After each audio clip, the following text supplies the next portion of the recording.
नमस्कार, बहुत स्वागत है आप सभी का। आपके साथ मैं पल्लवी रविंद्र सिंह। जयपुर में भी दिल्ली जैसा एक हादसा हुआ है, जहां एक बेसमेंट में पानी भरने की वजह से 3 लोगों ने अपनी जान गंवा दी। भारी बारिश के बाद बेसमेंट में पानी भरा, जिसके बाद ये घटना हुई। सवाल ये कि आखिर दिल्ली हादसे के बाद भी सबक क्यों नहीं लिया गया।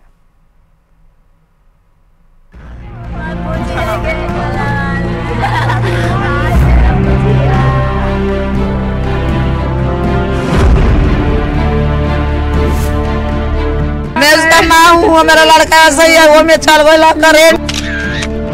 दिल्ली के बाद जयपुर में बेसमेंट कार, मौत के बेसमेंट ने छीनी 3 जिंदगियां।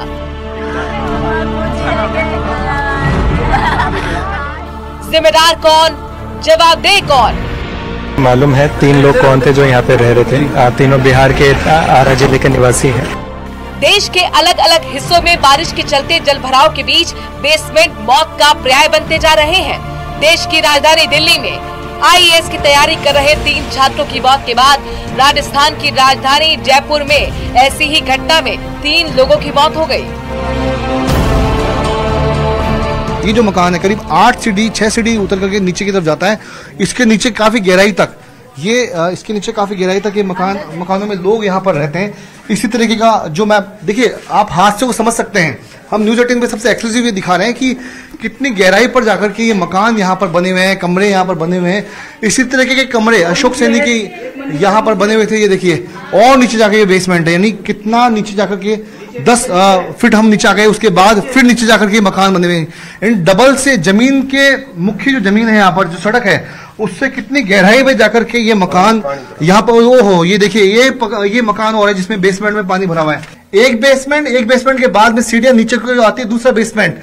यही हालत कमोबेश यहाँ पर यदि हादसा यहाँ पर भी ऐसा होता है तो लोगों की जान कितनी सुरक्षित है, लोग कितने महफूज, इसकी अंदाजा लगा सकते हैं। मकान से निचले वाले बेसमेंट में वहां पर ठहरे हुए थे और वहीं पर पानी भरता है, दीवार ढहती है और आखिरकार करीब 15 से 20 फुट नीचे की तरफ जाकर के लोग वहां पर पानी में घिर जाते हैं। और इसी की वजह से 7 से 8 घंटे बीतने के बावजूद भी अब तक जो पानी था उसको बहुत मुश्किल से निकाला गया।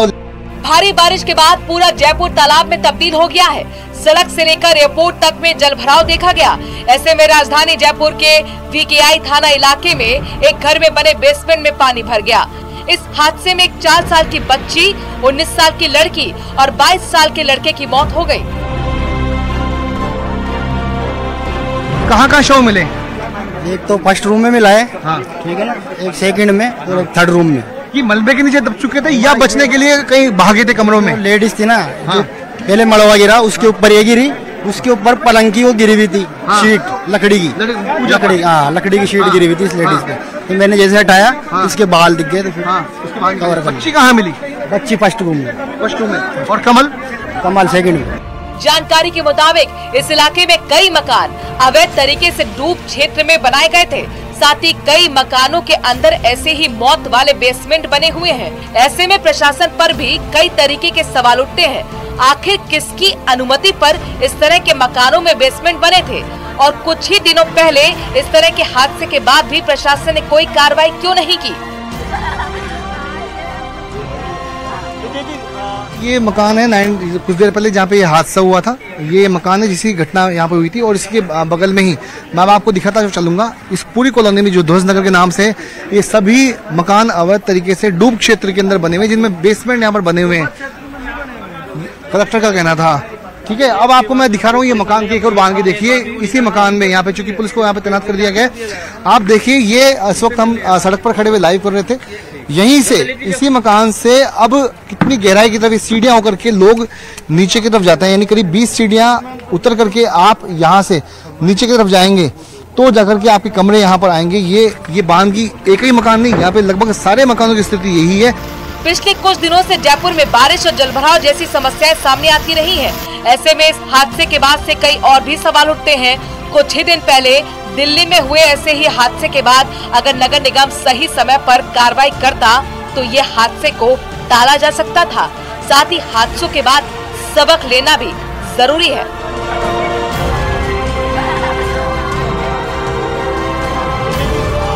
न्यूज 18 के लिए जयपुर से विष्णु शर्मा की रिपोर्ट। राजधानी में मचे बारिश से हाहाकार को लेकर ग्राउंड जीरो से हमारे संवाददाता जुड़े हुए हैं। ज्योतिनगर थाना जयपुर से लवली वधवा हमारे साथ हैं और जयपुर सिटी से विष्णु शर्मा लगातार हमारे साथ जुड़े हुए हैं। सबसे पहले विष्णु, आपका ही रुख करूंगी क्योंकि इससे पहले बेसमेंट हादसा जहां पर हुआ वहां पर भी मौजूद थे, वहां की तस्वीरें भी आपने दिखाई। अभी आप जयपुर सिटी में मौजूद हैं, वहां के हालात क्या हैं? देखिए, राजधानी के हालात क्या है। महज 3 से 4 घंटे की बारिश के बाद मैं आपको दिखा रहा हूँ। ये करतारपुरा रोड है और ये जो है वो है जेपी फाटक अंडरपास, यानी कि जहाँ से रोजाना सैकड़ों वाहन यहाँ से गुजरते हैं इस अंडरपास में होकर के। अब कुछ मिनटों की बारिश के बाद यहाँ के हालात क्या हैं वो मैं आपको दिखा रहा हूँ। देखिएगा, इसी बारिश के भीतर ये जो अंडरपास है, यहाँ से जहाँ से लोग पैदल होकर के इस अंडरपास को क्रॉस करते हैं और सड़क के दूसरी तरफ जाते हैं। देखिए आप,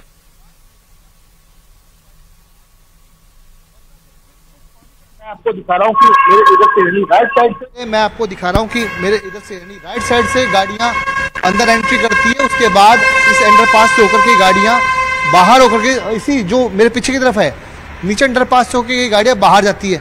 आज अंधेरे के वक्त में यदि कोई गाड़ी, कोई वाहन चालक इसमें घुस जाए, यहाँ पे कोई ना गार्ड तैनात किया गया है, ना कोई सिक्योरिटी, कोई अलार्म यहाँ पे बताया गया है कि यदि कोई व्यक्ति गाड़ी लेके अंदर घुसता है तो पक्का समझिए उसकी मौत जो है वो बिल्कुल निश्चित है। चूंकि यहाँ डूबने के बाद वो बता भी नहीं पाएगा कि वो यहाँ पर डूब चुका है। कम से कम 15 से 20 फुट का पानी इस वक्त इस जेपी फाटक अंडरपास में भरा हुआ है।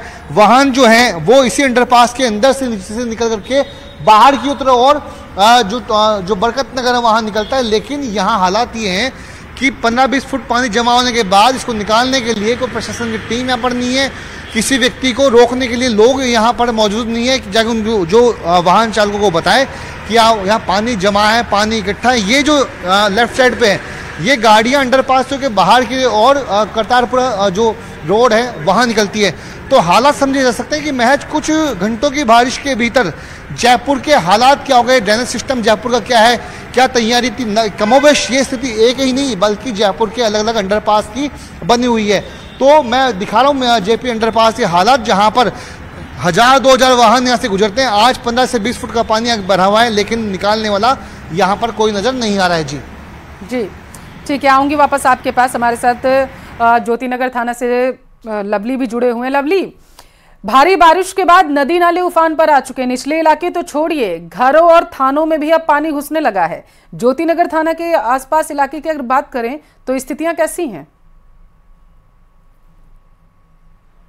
देखिए, सुबह यहाँ पर दरिया की तरह सड़क बह रही थी, लेकिन जैसे ही वो पानी कम हुआ उसके बाद में पता लगा कि यहाँ पर पीएचडी की जो पानी की लाइन है, इलेक्ट्रिकल जो लाइन है बिजली विभाग की, वो लाइनें क्रैक हो गई है, जिसके बाद में इसे सुधारने का काम यहाँ पर इस वक्त किया जा रहा है। आप देख सकते हैं किस तरीके का हाल शहर के अंदर था।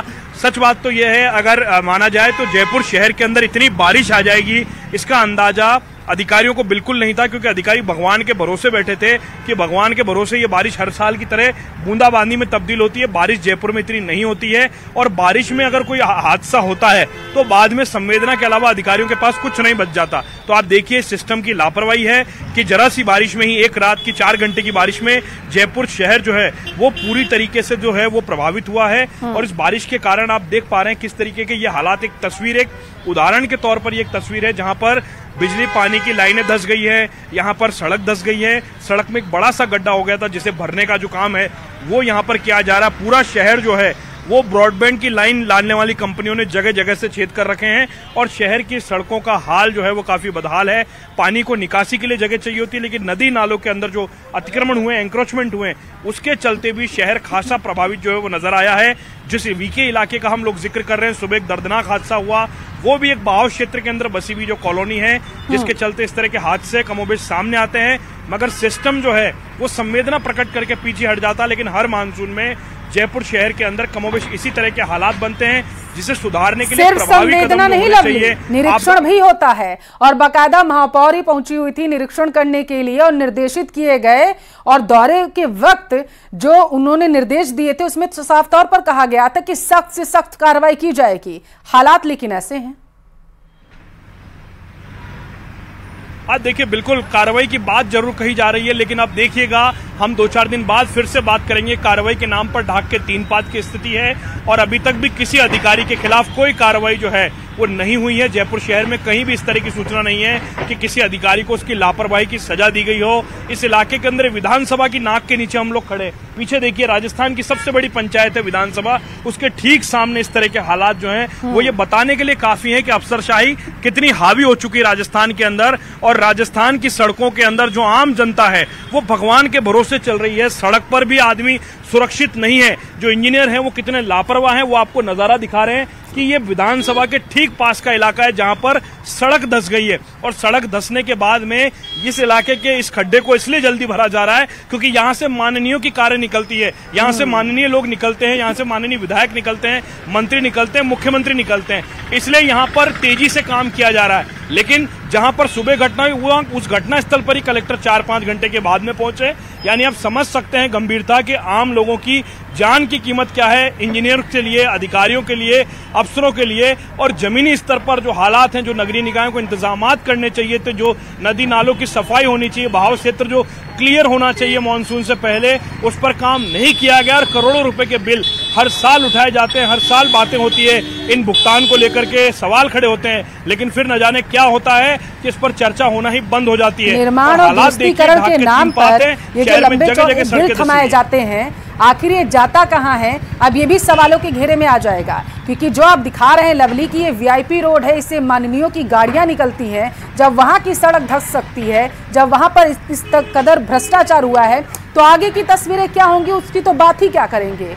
और जो तस्वीरें विष्णु आप दिखा रहे हैं ये बेहद ही चिंताजनक है। सवाल इस पर इस वजह से भी उठ रहा है कि हादसे होते जा रहे हैं, सबक नहीं ले रहे हैं हम। अगर जिम्मेदारी आंख मूंद कर विष्णु बैठ जाएंगे तो फिर आम जनता किससे गुहार लगाएगी जाकर के न्याय की? देखिए आम जनता जो है उसके बाद में अधिकारियों की लवली आऊंगी आपके पास, अभी विष्णु का रुख कर लेते हैं। विष्णु लगातार हमें वहां से तस्वीरें दिखा रहे हैं। जी विष्णु, ये दावे देखिए ये दावे जो इतने खोखले हैं, जो मैं आपको दिखा रहा हूँ फिर प्रशासन कितना चुस्त है, दुरुस्त है, उसके दावे खोखले दावे नजर आ रहे हैं कि एक जेपी अंडरपास जो कि एक मेन शहर की कॉलोनी को जोड़ता है, लगातार यहाँ पर कई हजार वाहन यहाँ से गुजरते हैं, उसके बावजूद भी मौत का बदस्तूर खेल किया जाए। कहें कि किसी हादसे का इंतजार यहाँ पर हो रहा है कि करीब 15 से 20 फुट का पानी इस अंडरपास में घुसा हुआ है। यदि कोई वाहन चालक, यदि कोई राहगीर अनजाने में यहाँ पे घुस जाए तो उसकी डूबने से मौत यहाँ पर निश्चित है। और ऐसा व्यक्ति कि कोई उसको कोई बचा भी ना पाए, यहाँ पर वो आवाज़ भी लगा नहीं पाए।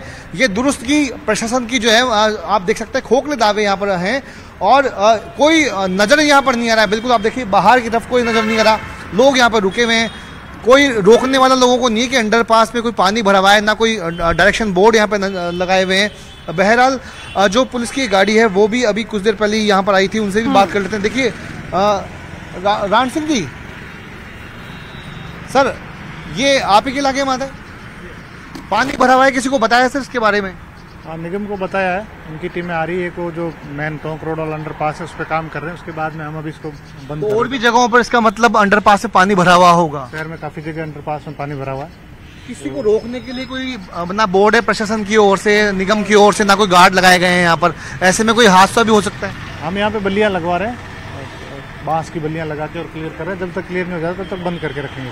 तो देखिए ये बजाज नगर एसएचओ हैं राण सिंह सोडा जो बता रहे हैं कि अब यहाँ पर बल्लियाँ लगाई जाएगी। यानी कुछ देर पहले जब न्यूज़ 18 राजस्थान ने इस मुद्दे को उठाया, उसके बाद जिला प्रशासन जागता है, पुलिस मौके पर पहुँचती है और लोगों की आवाजाही को रोकने के लिए या किसी हादसे को रोकने के लिए अब यहाँ पर बल्लियाँ लगाई जाएगी। निगम की टीम यहाँ पर पहुँची है, यहाँ पहुँचने वाली होगी। लेकिन खास बात है, इतने घंटे बीतने के बावजूद भी सरकार क्या कर रही है, प्रशासन क्या कर रहा है, नगर निगम क्या कर रहा है कि मेन रोड जहाँ से विधानसभा मुश्किल से आधा किलोमीटर दूरी पर है, वहाँ पर इस अंडरपास के फाटक में जो इतने करीब 20 फुट का पानी है और उसको अगर आप देखेंगे तो देखिए कितना गहरा है ये अंडरपास से पानी भी ज्यादा गहरा ये अंडरपास है। जो लोग यहाँ से गुजरते हैं ये भी बताइएगा ताकि दर्शक इसको बेहतर से समझ सकेंगे ना विष्णु।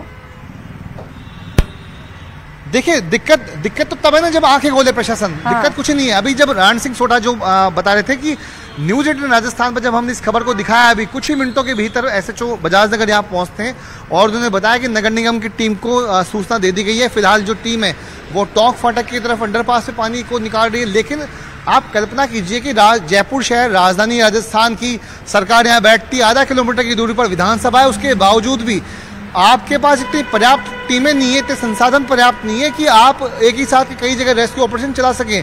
तो ये जो बड़े बड़े दावे होते हैं कि आपदा प्रबंधन के सरकार के कि बारिश के पहले हमारी जो तैयारियां पूरी है, हमने टीमें गठित कर ली गई है, वो टीमें कहाँ हैं?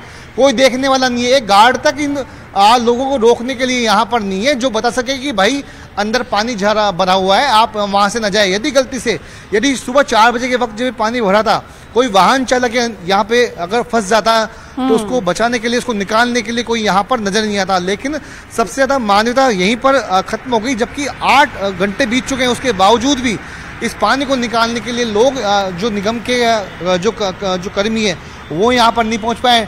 टिल्लू पंप जो है, इनके जो मड सेट है, वो सब कुछ लगभग जवाब दे चुके थे। हम जब कुछ देर पहले विश्वकर्मा इलाके में 3 लोगों के पानी 15 फीट के जो बेसमेंट में डूबने की खबर हम दिखा रहे थे कि पानी निकालने की पाइप किस तरीके से फटे हुए हैं, टूटे हुए हैं, उनको जोड़ा जा रहा था मौके पर।